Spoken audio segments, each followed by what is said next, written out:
ನೀನು ಮಾಡಿದ ಎಡವಟ್ಟಿಂದ ಈ ದೇವಸ್ಥಾನದಲ್ಲಿ ಇಷ್ಟು ವರ್ಷ ಕಾಪಾಡ್ಕೊಂಡ್ ಬಂದಿದ್ ನಮ್ಮ ಮನೆ ಮರ್ಯಾದೆ 10 ನಿಮಿಷದಲ್ಲಿ ಹರಾಜಾಗ್ತದೆ.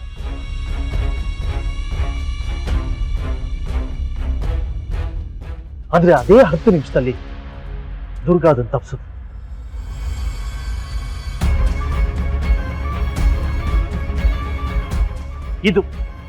ಇದನ್ನ ಜವಾಬ್ದಾರಿ ಅನ್ನೋದು. ಈಗ ಗೊತ್ತಾಯ್ತಾ ನಾನು ಯಾಕೆ ಮನೆ ಜವಾಬ್ದಾರಿನ ದುರ್ಗಂಗ್ ವಹಿಸಿದ್ದೆ ಅಂತ?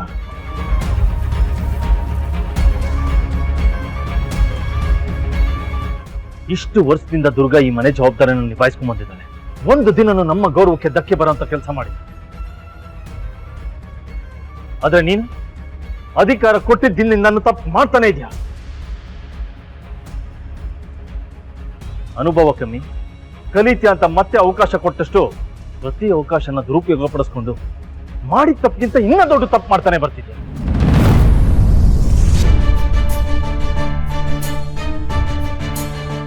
ನಿನ್ನ ಯಾವ ತಪ್ಪುಗಳಿಗೂ ನನ್ನ ಹತ್ರ ಕ್ಷಮೆ ಇದೆ.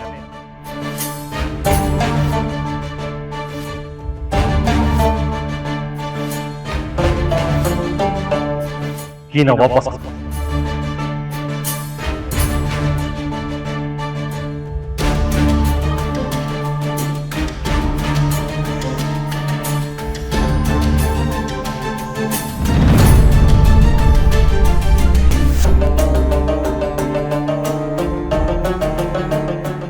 ವಿಜಯ್, ದಯವಿಟ್ಟು ಬೇಡ. ಪಾಪ ಅವ್ರ ಮನ್ಸಿಗೂ ಬೇಜಾರಾಗಿರೋದು ನಮ್ಮ ಮನಸ್ಸಿಗೆ, ಅಮ್ಮನ ಮನಸ್ಸಿಗೆ.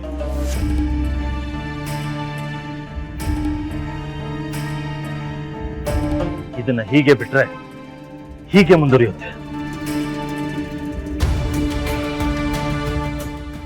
ಇವತ್ತು ಇದಕ್ಕೊಂದು ಅಂತ್ಯ ಹಾಡ್ತೀವಿ.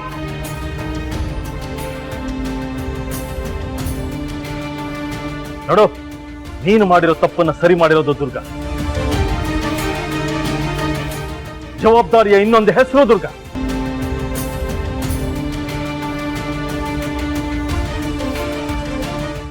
ಈ ಮನೆಗೆ ತಕ್ಕ ಸೊಸೆ ದುರ್ಗಾ. ಈ ಮನೆ ಅಧಿಕಾರದ ಚುಕ್ಕಾಣಿ ಹಿಡಿಯೋ ಯೋಗ್ಯತೆ ಇರೋದು ದುರ್ಗ. ಸೊ ನಿನ್ನ ಕೈಯಲ್ಲಿ ಇರುವಂತ ಕೀ ಇರಬೇಕಾಗಿರೋದು ದುರ್ಗನ್ ಕೈಯಲ್ಲಿ.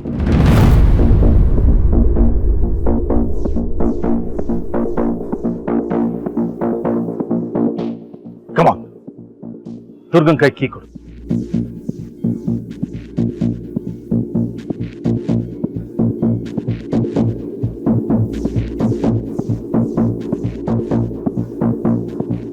ಕೊಡು.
ಎಲ್ಲ ಬನ್ನಿ, ಪ್ರಸಾದ ತಗೊಳ್ಳಿ.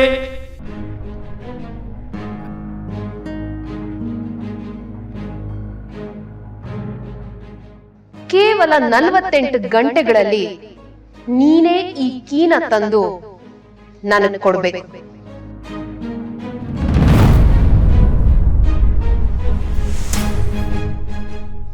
ಏಜೆ ಅವ್ರ ಬಾಯಾರೆ ನನಗೆ ಕೊಡು ಅಂತ ಹೇಳ್ಬೇಕು. ಹಾಗ್ ಮಾಡ್ತೀನಿ.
ಏನ್ ತಾಯಿ ಏನೋ ಹೇಳ್ ಕಳ್ಸಿದ್ರಂತೆ? ಪುರೋಹಿತ್ರೆ, ಎಲ್ಲ ಅವಾಂತರಗಳ ಮಧ್ಯೆ ಒಂದು ಮುಖ್ಯವಾದ ವಿಷಯ ಹೇಳೋದೇ ಮರ್ತ್ಬಿಟ್ಟೆ. ಮುಖ್ಯವಾದ ವಿಚಾರನ ಏನು? ನನ್ನ ಮಗ ಸೊಸೆ ಸಂಸಾರ ಸರಿ ಹೋಗ್ಬೇಕು ಅಂತಂದ್ರೆ ಹಳೆ ನೆನಪುಗಳೆಲ್ಲ ಮರ್ತು ಹೋಗ್ಬೇಕು ಅಂತ ಹೇಳಿದ್ರಿ. ಆ ಹಳೆ ನೆನಪುಗಳು ಹೋಗ್ಬೇಕು ಅಂತಂದ್ರೆ ಅಂತರ ಒಡವೆನ ಲೀಲಾ ಕೈಲಿ ಹುಂಡಿಗೆ ಹಾಕಿಸ್ಬೇಕು ಅಂತಂದ್ರಿ. ಆದ್ರೆ ನಾನು ಆ ಓಲೆನೆ ಕೊಡ್ಲಿಲ್ವಲ್ಲ.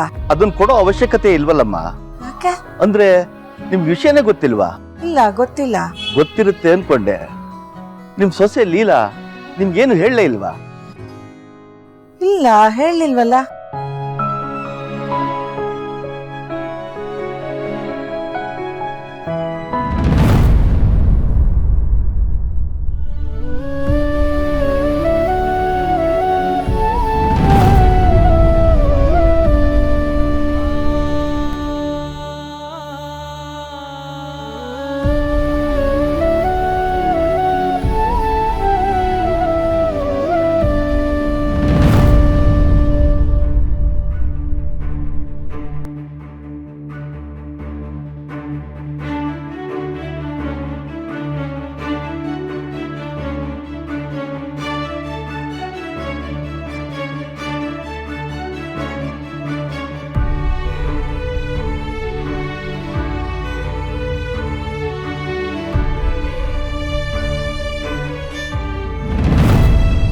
ಅಮ್ಮ ಇದನ್ನ ದೇವಸ್ಥಾನ ಹುಂಡಿಗೆ ಹಾಕ್ಬೇಕು ಅಂತ ಹೇಳಿದ್ರಲ್ಲ, ಇಲ್ಲಿಗೆ ಹೇಗೆ ಬಂತು? ಈ ಓಲೆ ನೋಡಿ ಆಶ್ಚರ್ಯ ಆಯ್ತಾ? ಇದು ನನ್ನ ಕೈಗೆ ಬಂದಾಗ್ಲೂ ನನ್ಗಿಷ್ಟ ಆಶ್ಚರ್ಯ ಆಗಿತ್ತು. ಅಲ್ಲಮ್ಮ, ಇದನ್ನ ಪುರೋಹಿತರು ಕೊಡ್ಬೇಕು ಅಂತ ನೀನೇ ಹೇಳಿದ್ದೆ ಅಲ್ವಾ? ಮತ್ತೆ ಇಲ್ಲಿಗೆ ಹೇಗೆ ಬಂತು? ಅಲ್ಲೇಪ್ಪ ವಿಷಯ ಇರೋದು. ಈ ಓಲೆ ಮನೆಗೆ ವಾಪಸ್ ಬರಕ್ಕೆ ಕಾರಣ ಯಾರು ಗೊತ್ತಾ? ಲೀಲಾ.